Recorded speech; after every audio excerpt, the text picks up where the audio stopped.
6-man podcast. Ed, why don't you tell the people what's going on? As you all know, we talk a lot of fantasy on this pod. I consider Sunday, not only is it for church, but it's a day for fantasy. Facts. And today we've been very focused on both leagues because you are in the midst of fleecing a man. Yep. And I just fleeced your friend Faham. Yep. And I feel kind of bad, but he agreed to the trade. I don't feel bad. He agreed to the trade. Let me tell the people what I got. I traded Chris Middleton, LeBron James, and Mike Conley. LeBron is day-to-day. Middleton is out for a while. Yep. I got Zach LaVine, Kyrie Irving, Zion Williamson, and just threw in Keegan Murray just because I wanted to be nice. To yourself. Yeah. You got Keegan Murray. I didn't throw him in. I got Keegan Murray. Yeah, that's actually... In the NFL, I also made another big trade. I traded Fournette and Jacoby Myers for Jonathan Taylor and Keenan Allen. Everyone says it's a bad trade short term. Absolutely, because they were both hurt. But long term, I'm trying to win that last game. And when the guy in my league has two of the best running backs as a 1-2 punch, and Jamar Chase, and he just had D-Hop come back. Yeah. I know what I'm competing with. I'm playing against him this week, actually. He's undefeated, and I'm terrified. But I still believe we can win. He's undefeated because he has now Kyler Murray, because I traded him Kyler Murray. But he has Kyler Murray, Saquon Barkley, Derrick Henry, Jamar Chase. Yep. Who's his other receiver? St. Brown? Yeah, I'm on St. Brown, yeah. But there's another guy he has, too. Well, he had A.J. Brown, but he traded him. He just traded him to me. I made a trade with him, which was Kyler Murray. Who else did I trade him? Kyler Murray.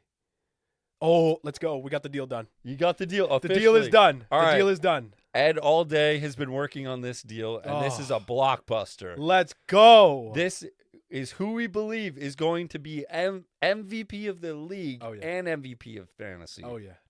I've wanted Luka Doncic since day one. Going into the draft, I said, I need Luka, and whoever takes him, I'm going to trade for him, basically. Yeah. And which is exactly what I did. But I had the 4th pick, and the guy that got him had the 3rd pick. Projected was Joel Embiid to go 3rd and Luka to go 4th. That's what fantasy has projected. Yeah. But it went the other way. I had the 4th pick. I ended up with Embiid because obviously the 3rd pick. He picked Luka. You would have taken Luka at 1.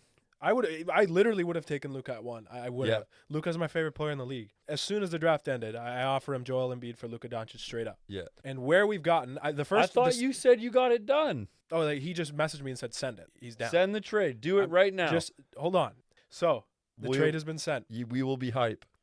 Joel Embiid and Tyler Hero for Luka. That was the first trade that I sent him. He rejected that and said, listen, we can get something done. And he said, are you willing to give up Paolo? So Paolo Banchero, the rookie of the year candidate at this point, I would say. He's the runaway favorite as of number right 1 now. pick. And he's been having he had a great first 3 games. I loved him. I was really happy with him. And me and Nick were literally talking last night, or I think, it was last night. And Nick said, do not give up Paolo. Don't want to give him up. No, but once you said told that last night. You did not tell me Mobley and Jaylen Brown were in the trade. This trade, yeah. You left that information Okay, so out. Here's the trade. Now that he just exposed it, but here's the trade. Yeah. So the trade that I just sent, Luka Doncic, Jaylen Brown, and Evan Mobley for Joel Embiid, Paolo Banchero, and Andrew Wiggins. I would do that trade. It's a great trade. You guys also know that Ed is a huge Cavs fan. Yep, love Mobley. And I love Luka. And I love Jaylen Brown, He's too. a big Jaylen Brown fan. He's definitely your favorite guy on the Celtics. I love Jason Tatum. Listen, dude, we've argued about this before, and we've had this conversation. You think that Jaylen Brown will eventually be better than Jason Tatum? I disagreed with that. I still disagree with it. For that team to win, he needs to be the best player. Well, I mean, they went to the finals last year. I know, but Tatum's the reason they lost. Yeah. He got him all the way there, and he's like, "Oh, I'm just gonna disappear in the finals." I didn't see Jaylen Brown do anything either. You know? That last game, who was playing out of their mind to try and win that game? It was Jaylen Brown. No, I didn't watch it live. Jaylen Brown played way better in those finals. Man, I can't wait for this trade to get accepted. Oh, I'm so happy about this. Yeah, we're waiting for it right now. Oh my goodness. Okay, so that is my basketball trade. That's both of our fantasy basketball trades. Great trades, I think, but for both of us. Yeah. The only guy that I definitely want to get rid of is I have Anthony Davis, and I only took him because his value is really high. I'm really close to trading AD for Paul George. Yeah, I will say I'm definitely considering it. Because AD is like 25, 10, and 4 probably. Yep. That's my guess. Somewhere just around don't- that.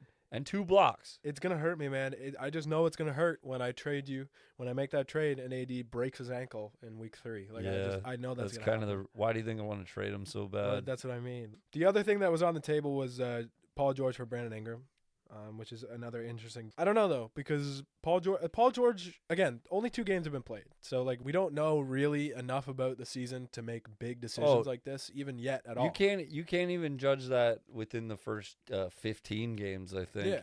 Once you get about halfway through the season, I don't know. I remember last year people were saying the Magic were gonna be a playoff team, Right. because they were like 12-6 at one point. Cole Anthony was carrying them to wins, and he was getting buckets. Yeah. He was 21-7, and he was very efficient. Right. And then they fell off a cliff. Yep. And what was I saying about young players not being used to the 82-game season and gassing out? This is what Jason Tatum and Jaylen Brown put up in the finals. Jaylen Brown was 43% from the field, 34% from 3. He put up almost 24 points a game, 4 assists, and 7.5 rebounds. Jason Tatum was 21.5 points a game, 4 turnovers, 7 assists. I like that he was more assists than turnovers, but shot 37% from the field that series. Yeah, that's crazy. It was tough. When they won because of him that one game. I think he had like 40-something the one game. But other than that, when they lost, he was the reason they lost. Yeah, I agree. That's the thing. You're only as good as your best player, and if your best player's taking that many shots, you better make them. Yeah. Because if he does what Jason Tatum did, you're going to fall flat on your face in the finals and lose to Steph Curry, Klay Thompson, and they're going to have a pool party. That's what I'm going to say. But I will also say, like, Jason Tatum made it to the finals. Like, he did make it to the finals. I agree with you. He didn't have the best finals performance that we've seen. But Jaylen Brown is older than Jason Tatum. Like, let's not get that. Jaylen Brown is older than Jason Tatum. I'm just going to say, did he do anything more than what the Suns did last year against the Bucks? Where is he in relation to Devin Booker? He's better than Devin Booker. You think he's better than Devin Booker? Absolutely. I think this is the year, if he is better than Devin Booker, he proves it. And I think he will. I think he already has proved it, to be honest. I think Okay. he's better than Devin Booker already. He Yeah. literally does everything. And he's a better defender than Booker. That is absolutely true. He's a better defender. And, Jason Tatum's only 19, so. Grabs more rebound. He's better than Devin He's Booker. only 19 years old. He's 19. He could win Rookie of the Year this year. I mean, Every year. He's going to be the only one to repeat yeah, I think so. eventually. The only one to repeat Rookie of the Year. Oh, man. No, but I've been meaning to talk about this because I have a few things I'm feeling. I don't know if this is patriotic or unpatriotic, but I've been meaning to rant about a couple of things. The first thing being is I saw that opening night, we have a record 22 Canadians in the NBA. I love opening night. I love it. That's Benedict Mathurin. You know what annoys me about that? The fact that we still haven't had an Olympic team. When's the next one? It's 2024, Paris. We will. Benedict Mathurin's going to be nasty in 2 years. He already is nasty. He already is gross. Wiggins, RJ, and Shea. We're already chilling. Yeah, already nice. So how are we not in the Olympics? How are we not winning these qualifying games? Yeah, I don't understand. They were playing pretty recently, eh? And you know what I think it is? And Redeem Team really reminded me of how the importance of this is the international culture. Like, you need to have that system. You can't just throw a bunch of players together and hope to win enough games to get into the Olympics. Right. They have to play together year to year and build chemistry, know how to play with each other. Redeem Team really put into perspective for me, like, that is 100% why the Americans lost. Is the Argentinians, the Manu Ginobili's knew exactly how to beat the Americans, and they blitzed them so hard they fell flat on their face. It's a completely different type of basketball. And you know what? Canada's not been a basketball, I don't want to call us a powerhouse, but we're definitely one of the higher end countries from a talent standpoint. Yeah. We had Maple Jordan, for crying out loud. And you know what? Not quite Maple Jordan, but man, is Wiggins good. Everything he does really well. He's just so good defensively, too. Yeah. It's like... He just got that bag, man. I was watching Shea last night against the Nuggets.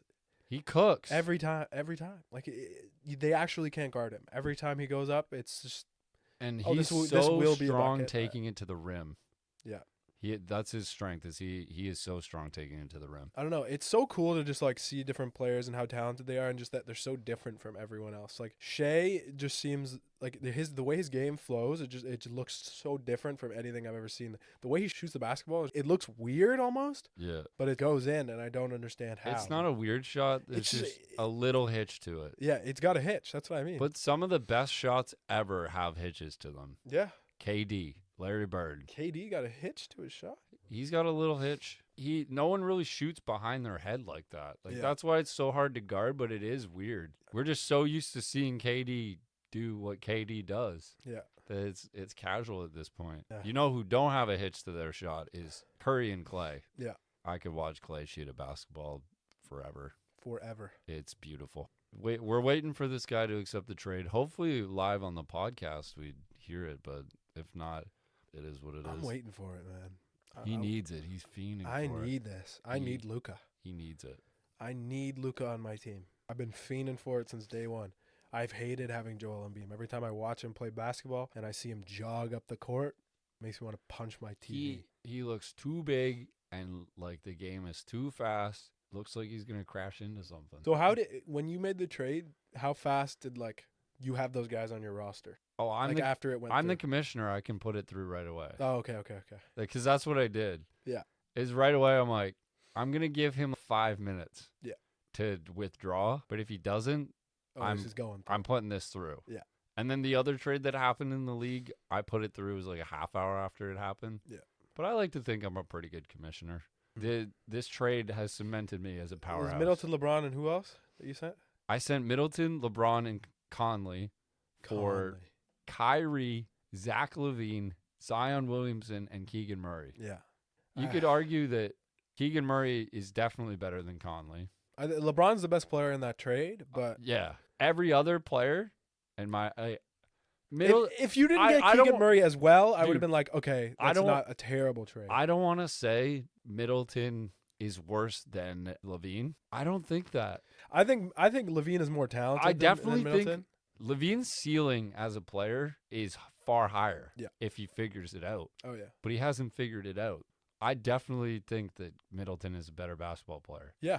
Middleton's proved it. He hits buckets when it matters. In the final, cash money. That's what I call him, and that's what people call him for a reason. LaVine he's unguardable, but at the same time, he has not proved himself at a high level. He just needs to learn to use his shooting gravity to create scoring chances he has DeRozan too. Yeah. And I think DeRozan's made it obvious that he's the better player on that team. Yeah. As much as DeRozan will go on people's podcasts and be humble and say that LaVine's better, I don't think that. No. I don't know. How good is DeRozan on defense? He's a solid defender, but my thing is DeRozan's playmaking is very much improved. DeRozan's on my fantasy team. Yeah. I don't got to tell you much about DeRozan. Yeah. In Toronto, he could have been a stronger playmaker, but he also had Kyle Lowry. And I've been wanting to say this, but is it not a total injustice to DeRozan that people call Kyle Lowry the greatest Raptor ever? Is there not a part of you that's just like the whole time DeRozan played with Lowry, he was clearly so much better than him. So why are we saying that Lowry, Vince Carter's better than Kyle Lowry too. But DeRozan, it's not even like DeRozan left. Like they traded him. No, I know, but I still think what DeRozan is now, yes, maybe the trade made him slightly better and he forged himself into this player because of it. But man, DeRozan, when he played for the Raptors, does not get enough love. Yeah. He led that team to a 1 seed. And who did he lose to? It's not like he lost to a random team. He lost to he did lose to a random team. The second greatest player of all time. Yeah. At the peak of his powers. LeBron. 2017 LeBron and 2018 LeBron. Oh. It took Kevin Durant. It was foul. Steph Curry, Klay Thompson, and Draymond Green to beat him. It was actually foul. Just when him. He did to the league. That's how good at basketball he was at that point. Yeah. You're going to blow up your team because of that? I mean, I understand you get why, but the Raptors act like that was the reason that they won the title. Right. I think if that Warriors team was healthy, the Raptors would have lost in the finals too. If the Warriors team was healthy? Oh, yes, Yeah, absolutely. I think so, yeah. But for a 2-3 year span, the Raptors were a top 4 or 5 team in the league. Yep. And that was led by DeRozan. And they just could not beat LeBron. Yeah. He doesn't get enough credit for it, but DeRozan is a freaking baller. Yeah. And he still is. He's the man for opening up about mental health and all that shit, because we about that. This is another thing, and this is why I love Paul George. I don't show Paul George enough love. On the last episode, when we talked about our top 3 favorite players to watch, I snubbed Paul George so hard. Yeah. Because I love watching him cook. Yeah. And I should have put him in. I love Paul George. But no, you know what he's doing, man? He's giving away $3 million worth of free therapy. Really? That's hype. To, like, who?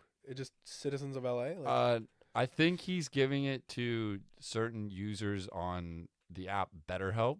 oh, okay. And this is not a sponsored video, by the way. I hope it will be soon. But yeah, that would be great. I mean, hey, if I was going to sponsor anybody, I just take Paul George's free therapy. Like, that's sick. No, yeah. Can I get that? Like, as someone who needs it, yeah, bro, the way therapy's offered, it doesn't intertwine well with my lifestyle. I want to be able to check in like once or twice a week, right, and get that peace of mind, that reassurance that I'm doing good, because I always feel good. Either when I check in with myself or my therapist. And sometimes I'm too busy to check in with myself. Whenever I heard those ads on podcasts, the BetterHelp ads, I was like, that is exactly what I need. But at the same time, I realize like when I go to therapy, like being in person is much better. But at the same time, like the fact that therapy is so expensive now, like I get paying the therapist, I get it. But at the same time, physical health and mental health are like we're at the point where they should go hand in hand. And mental health is, to me, it's as important as physical health. Like if my mental health is bad, my life is bad. And so it's your brain kind of steers your whole body, and if your body's just running into shit because your brain ain't right, then it's just gonna destroy everything. A trade is now pending. The trade is pending. Let's go. You want me to put it through? Yeah, put it through. I'm gonna put it through, but we're gonna go back into this conversation because this is very important. Oh my goodness, I have Luka. You ready for this? Oh, I'm ready. I'm gonna put it through because I'm the commissioner and I am ready. I'm putting it through. Process trade. You officially have Luka Doncic on your fantasy team. Go! But it's done. Yeah, we'll get back to that. But the thing I wanted to say is there needs to be budget options out there for mental health treatment. Right. To get that care, that's why I think BetterHelp is such a great option. Once again, it's not sponsored. I just think Paul George is the man for doing that. And the amount of scrutiny you get if you are a player of his caliber and you don't perform up to these expectations. Like, just look at the way LeBron gets attacked for having 25, 10, and 5. Amazing stat line, but that's like a below average game for LeBron.